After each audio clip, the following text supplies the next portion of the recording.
வீரா channel அனைவரையும் அன்புடன் வரவேற்கிறது. வீரா சேனலில் வந்து சமையல், சாரீ குச்சி டிசைன்ஸ், கோலங்கள் இப்படி நிறைய வீடியோஸ் அப்லோட் பண்ணுறோம். உங்களுக்கு தேவையான கேட்டகரியை பார்த்து என்ஜாய் பண்ணுங்கள், யூஸ் பண்ணிக்கோங்க. அந்த வகையில் நம்ம இன்றைக்கி பார்க்க போகிறது கோலங்கள் தான்.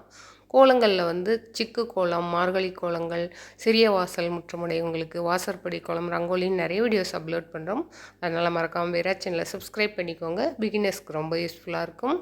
இன்றைக்கி வந்து தீபாவளி ஃபங்க்ஷனுக்குரிய டெக்கரேஷன் கோலங்கள் தான் பார்க்க போகிறோம். வாங்க வீடியோக்குள்ளே போகலாம். இது வந்து வாசலில் போட்டிருக்கிற கோலம். இது வந்து பொண்ணு வீட்டுக்கு பெங்களூருக்கு வந்திருந்தேன். என்னால் முடிஞ்ச அளவுக்கு இந்த பேச்சுலர் ரூமில் என்ன டெக்கரேட் பண்ண முடியுமோ பண்ணியிருக்கிறேன்.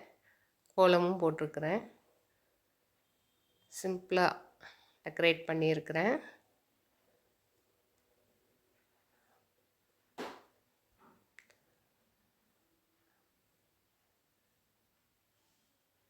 பாருங்கள், அந்த சைடு வாசல்லையும் ஒரு சின்ன விநாயகர் வச்சு பூக்கோளம் போட்டு லைட்டிங் அரேஞ்ச் பண்ணியிருக்கு.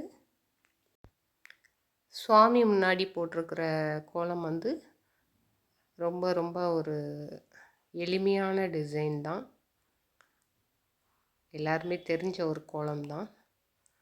நடுவில் வந்து ஒரு பாத்திரம் வைத்து அது சுற்றி பூ வச்சு விளக்கு வச்சுருக்கிறேன்.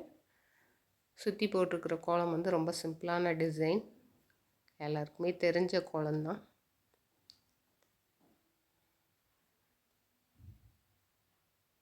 அடுத்து நம்ம வாசலில் போட்டிருக்கிறது வந்து எனக்கு வந்து தீபாவளி ஒர்க்கு ஜாஸ்தியாக இருந்ததுனால இது வீடியோலாம் எடுக்கிறதுக்கு டைம் இல்லை.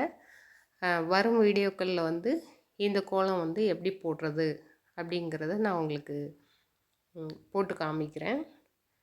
இன்றைக்கி வந்து கோலமும் டெக்கரேஷனும் வெறும் வீடியோ மட்டும்தான் எடுத்து போட்டிருக்கிறேன். இந்த கோலம் வந்து ரொம்ப ஒரு பண்டிகை காலங்களில் போடுறதுக்கு வந்து உங்களுக்கு ரொம்ப அழகாகவும் இருக்கும், ஐஸ்வர்யமாகவும் இருக்கும். அதனால் கண்டிப்பாக இந்த கோலம் எப்படி போடுறதுங்கிறது நான் உங்களுக்கு வரும் வீடியோக்களில் போடுறேன். இதுதான் எங்கள் வீட்டு கோலம் மற்றும் டெக்கரேஷன். இந்த வீடியோ உங்களுக்கு ரொம்ப பிடிச்சிருக்குன்னு நம்புகிறேன். இந்த வீடியோ பிடிச்சிருந்தால் லைக் பண்ணுங்கள், ஷேர் பண்ணுங்கள். இப்போ தான் என்னோடய வீடியோஸை முதல்ல பார்க்குறீங்கன்னா சப்ஸ்கிரைப் பண்ணிக்கோங்க. மறக்காமல் பக்கத்தில் இருக்க பெல் ஐக்கானை கிளிக் பண்ணிக்கோங்க. அப்போ தான் உங்களுக்கு என்னோடய வீடியோஸ் வரும்போது நோட்டிஃபிகேஷன் ஆகும். தேங்க்யூ.